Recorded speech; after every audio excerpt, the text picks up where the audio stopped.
you have to think of your organization like you are a professional basketball team or baseball team or something like that, where you are going to leverage your marketing is going to be behind your stars. Well, your stars are your employees. They're your product managers. They're your engineers. They're your communications people. Let them out.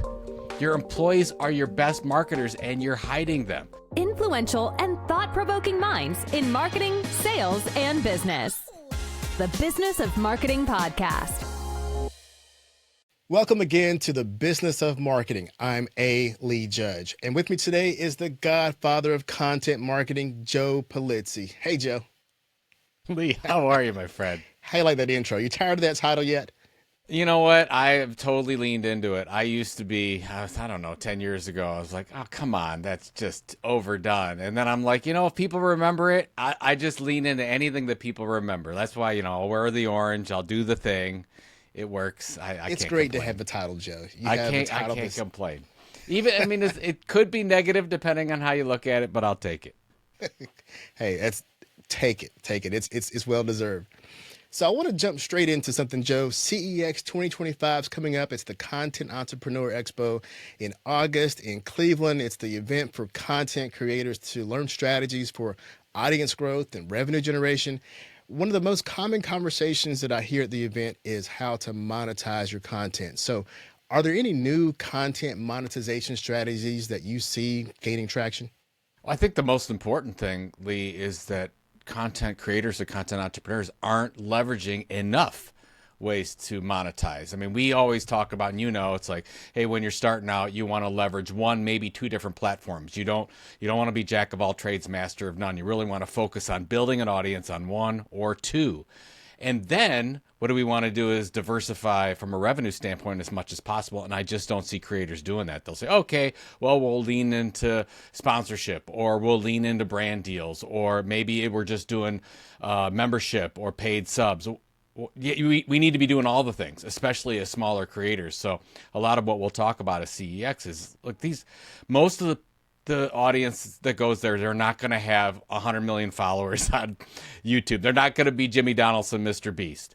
They're going to have 3,000 email subscribers or 5,000 subs on YouTube, or they're just getting started on Spotify or Substack or whatever.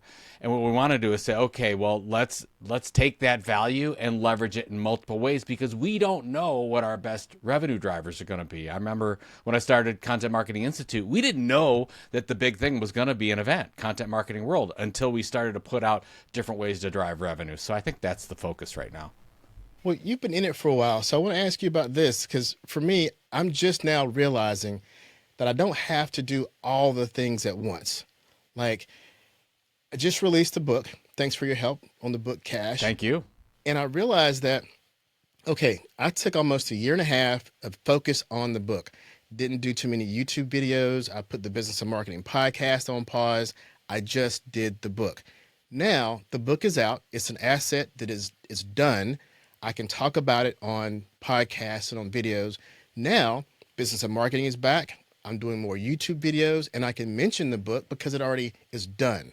So my lesson was, you know what? I don't have to do all the things at once. I could not have sustained writing a book, doing a podcast, doing YouTube. So what do you have to say to content entrepreneurs who may be overwhelmed with doing everything?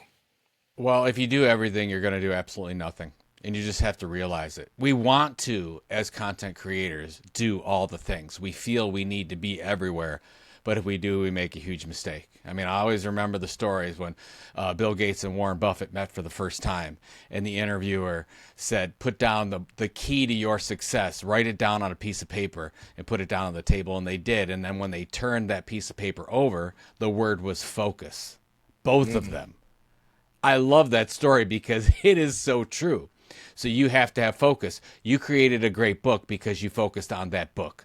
In order to create something amazing, you're going to have to do that.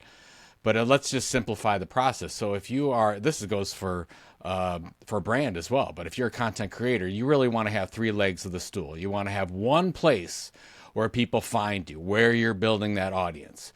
You then want to have some kind of physical, audio, digital book. That's what you stand for. That's what you just created. That is your mission. And then you want to have some kind of a speaking strategy so that you can spread that around to all the events and take your mission and your audience and basically put it on steroids. And I don't think that's too much to ask. So I think wherever you're at, say, okay, what's your thing?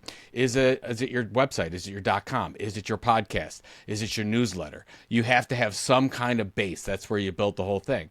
And you take that, you grow it through your book, and then you take that book and you shop it all around through speaking engagements. And if you do that for about 12 to 18 months, you will really have something special. So you're not doing all the things. You're really just saying, this is kind of the way you start out as a content entrepreneur. Well, you mentioned that thing, and since I've known you and since I've been speaking since content marketing world, I've met lots of people who were content creators, speakers, experts in their fields. And I've noticed there's some of the most shiny ones, I'll say, the ones with the biggest personalities and they were deepest on their thing.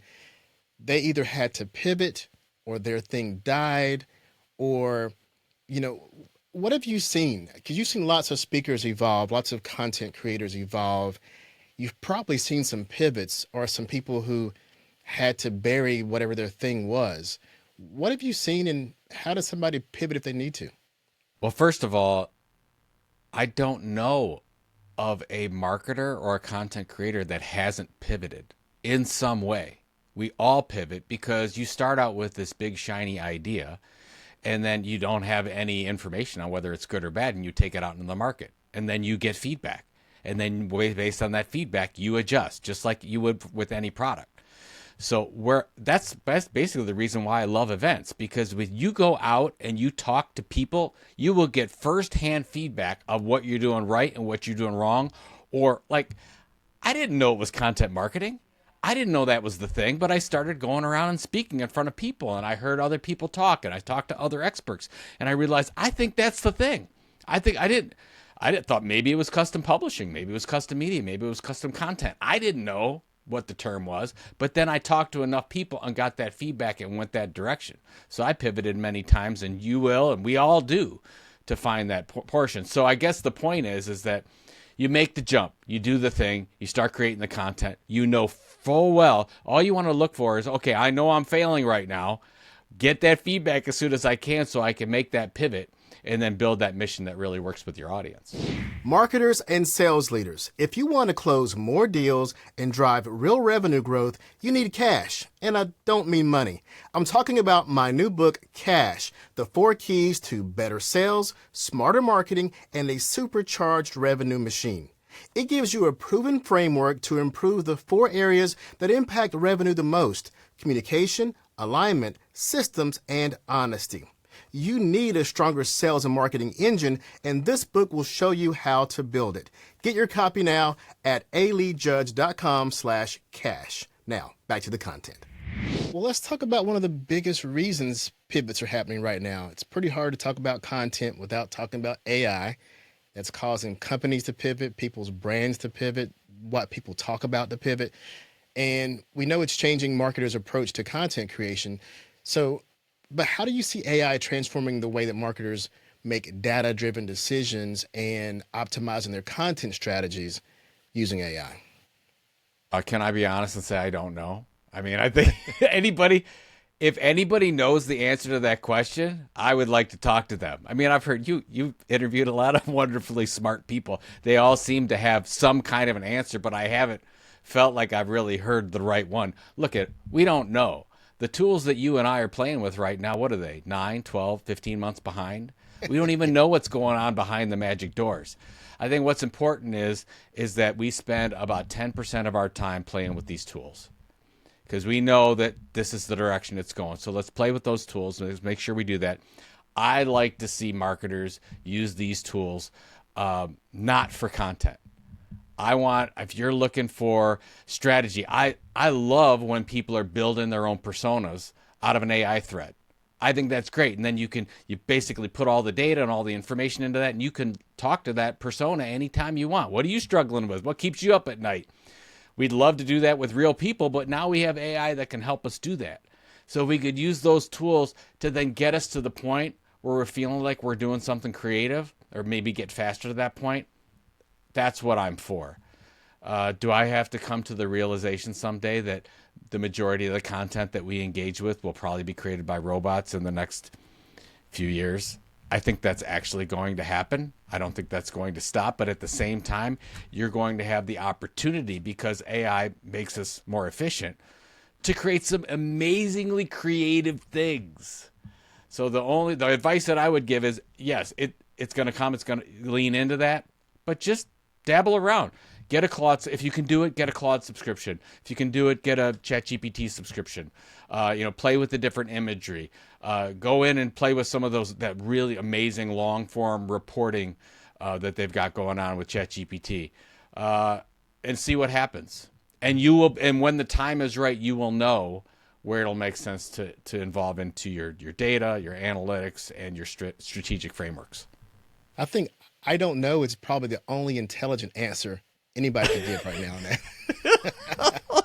Actually, I've been 25 years I've been in this business now, Lee, and I think I don't know is almost always my answer to things. No, it's changed. It is. There are some things that are constant, but things are changing at a faster rate today. I think we just have to be prepared to change and be flexible as much as possible.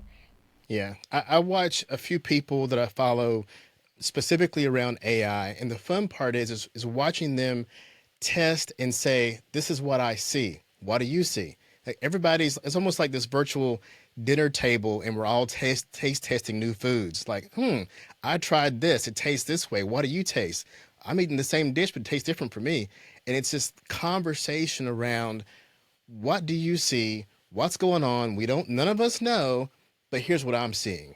And even experts are debating back and forth of what they saw and what they think is happening. It's a fun time.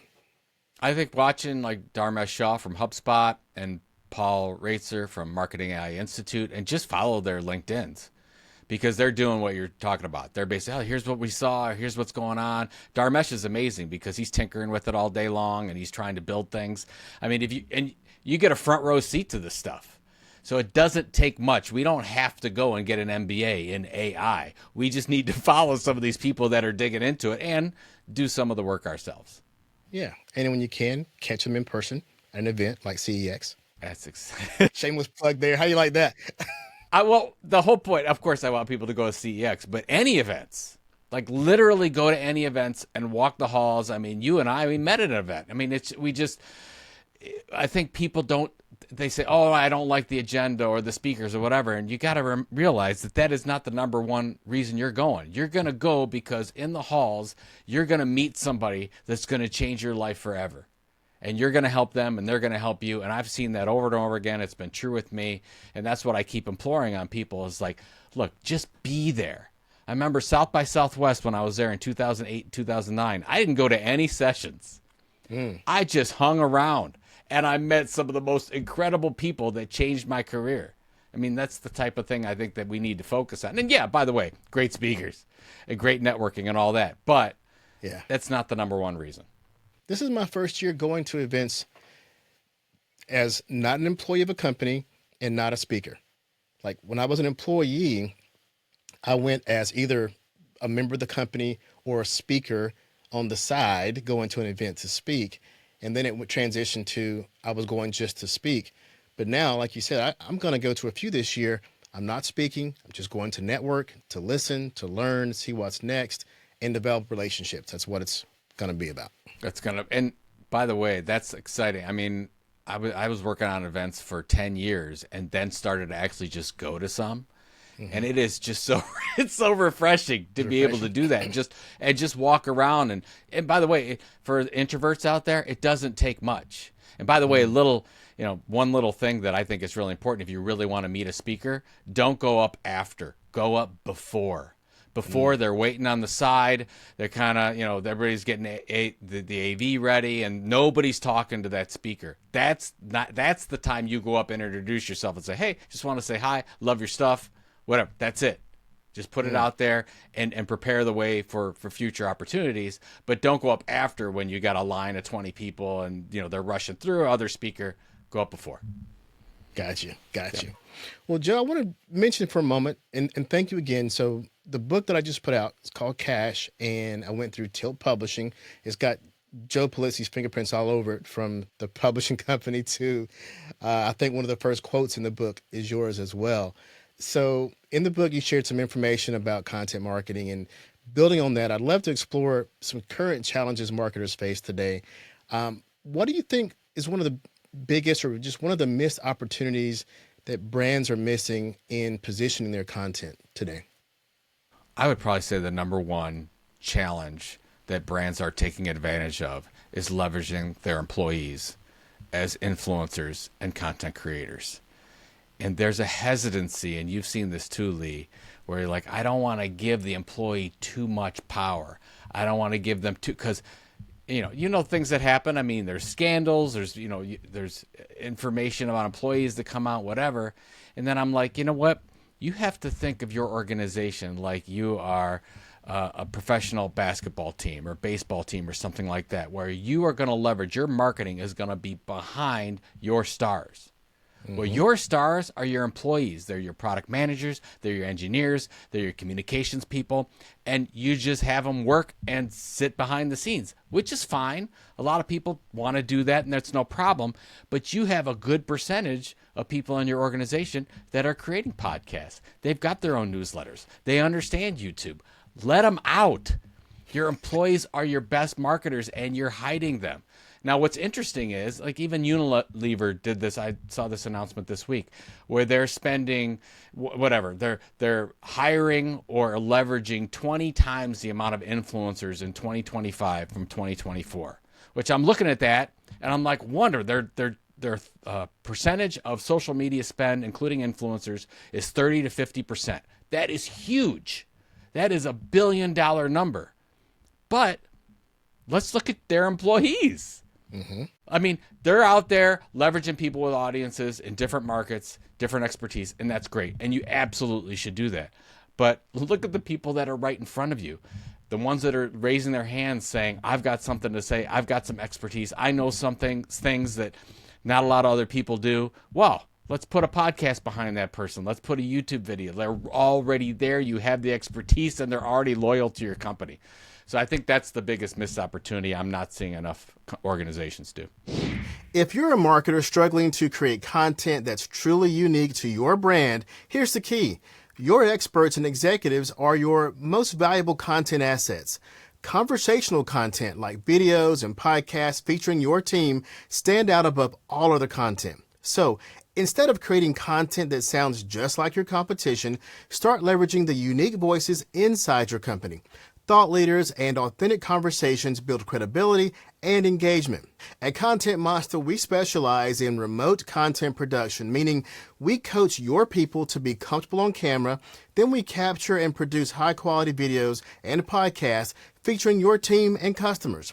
No need for expensive production crews, long production plans, or complex setups. Want to see how it works? Visit contentmonster.com today to learn more. Speaking of Unilever, you think maybe there's a difference between business to consumer and business to business? Because I'm thinking Unilever, they're business to consumer. If I look at my shower, there's probably 6 Unilever products, from a shampoo to a soap that's Unilever. Different brands, but if you look at the small print, you know it's all Unilever.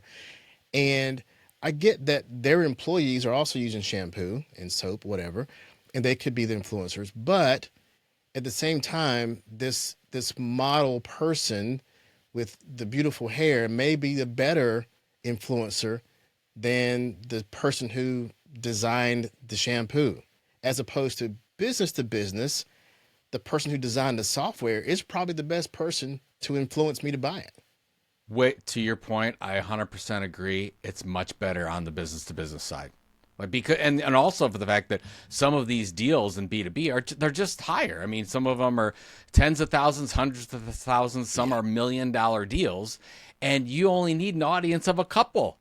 Like if you're grooming somebody in your organization to communicate on a regular basis on LinkedIn, and they've got 20 or 30 of the right people looking at their regular posts on LinkedIn, that could be all you need. That could be amazing.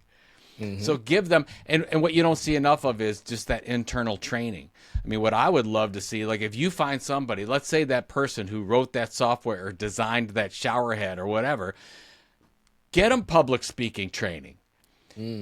Help them with their writing. Put a team behind them. Get an agent, like an internal agent, which is basically like a content marketing director, and help work with them on these things. And I think the other thing that's really important, and we've seen this trend, is if you're going to open an email today, you're much more likely to open it from an individual than from a company, or even from a company's content brand.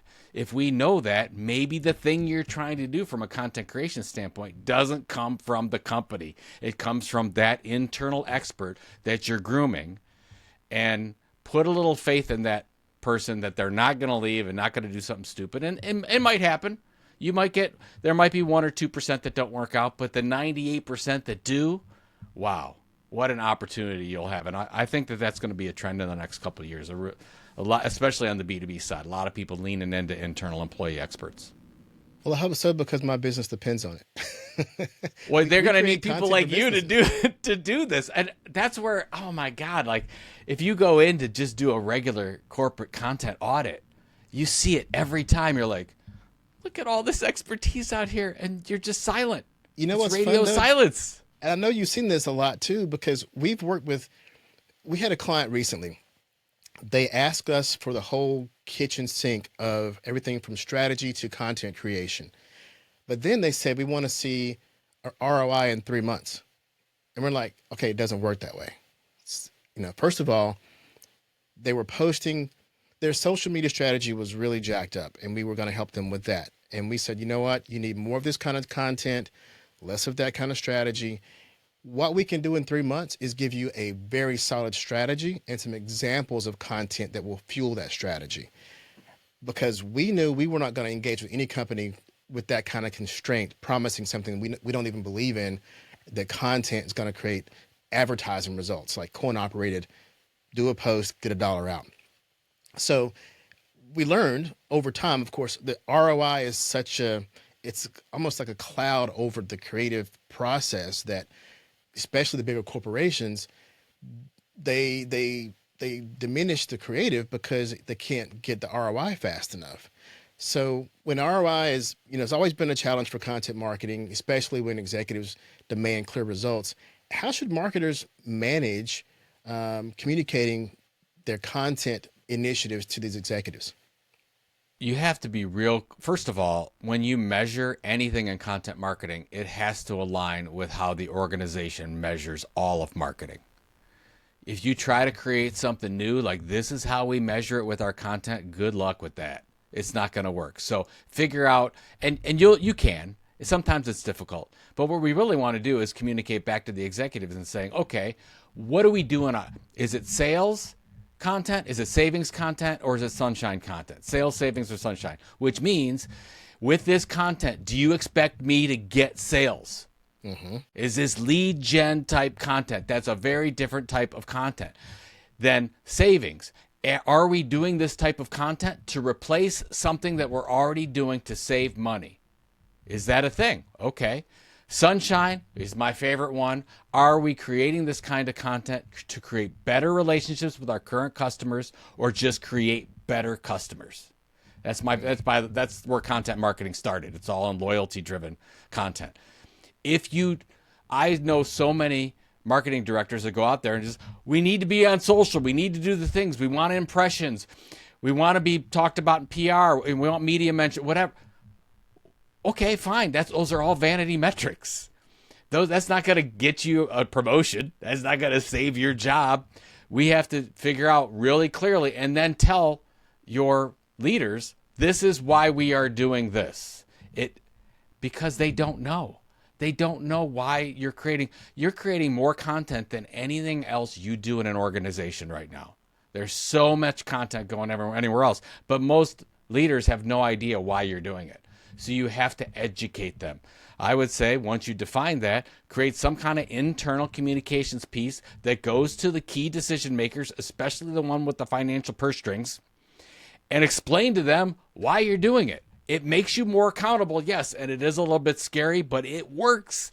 If you go, this is why we're doing it. When I started in custom media and business publishing, had the advertising and event people at Penton Media, when I started there, B2B media company, had no idea what content marketing was and why we do custom media. So every couple weeks, I would send out a care package through interoffice memorandum, believe it or not, with samples and on a note that says, this is how we did this. This is why we sold it. These were the effects of this. This is how much money it brought in. Here's how much profit, to let them know that this was a thing and this is why we were doing it. So it'll make your life a lot easier. So figure out why you're doing it, be on the same page with your executives, and then create some kind of internal communications effort so that you stay top of mind to them as you go forward. It's an ongoing challenge for content marketers, and there's plenty of information and resources like us to help marketers guide their way. That's but right. It's an ongoing battle. So Joe, I want to end on something that we kind of chatted about earlier before we started recording. For me, each day I turn on the TV or scroll through my phone, I see some kind of headline or eye-catching article, and I think to myself, okay, somebody woke up today with a job to create content, and this is the route they decided to take to get some eyeballs. And, yes, there are people who are marketing for their businesses and for publications, but then we all see content that we know someone had to make content today, and that's what it feels like when you read it. So with content's growing influence on public discourse, politics, and purchasing decisions, I think ethical considerations are becoming more and more important than ever.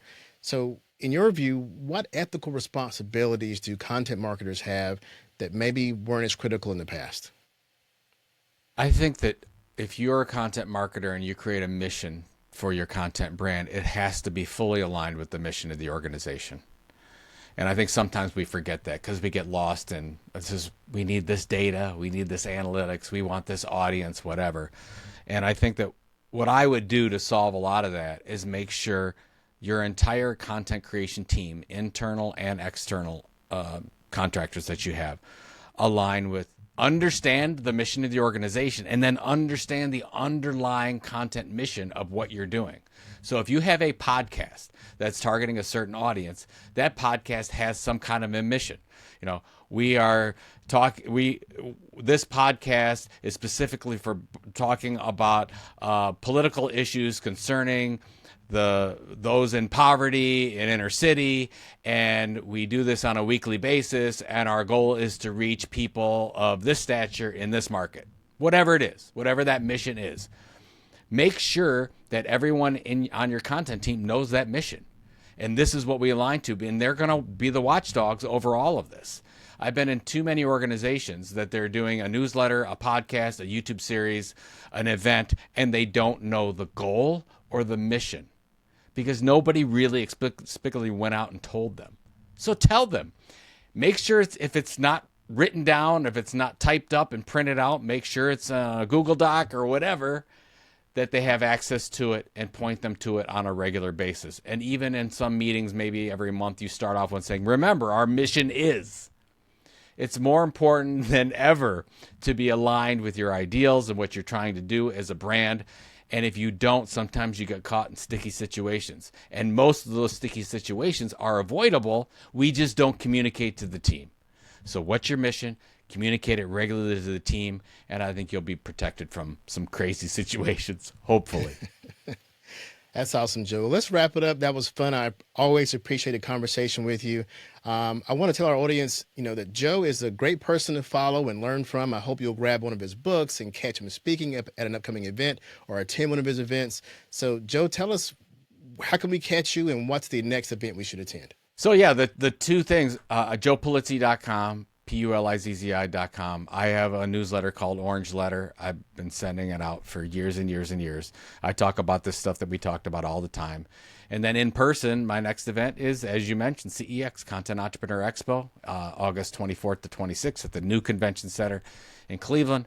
And in addition to you and wonderful other amazing people, we're going to be talking about how content creators can build financially sustainable businesses. And most of our audience are not the big creators. These are podcasters, newsletters, creators, YouTubers that have hit on something special but haven't quite made it yet. And so we're all there to help those people take it to the next level and become financially sustainable with the best business model in the world, and that's being a content creator. That's awesome. That's a mic drop. So once again, thank you, Joe. And thanks to the listeners. If you're listening to the podcast and also want to see Joe and I, video of the podcast and others are available on the podcast section of contentmonster.com. Catch you next time.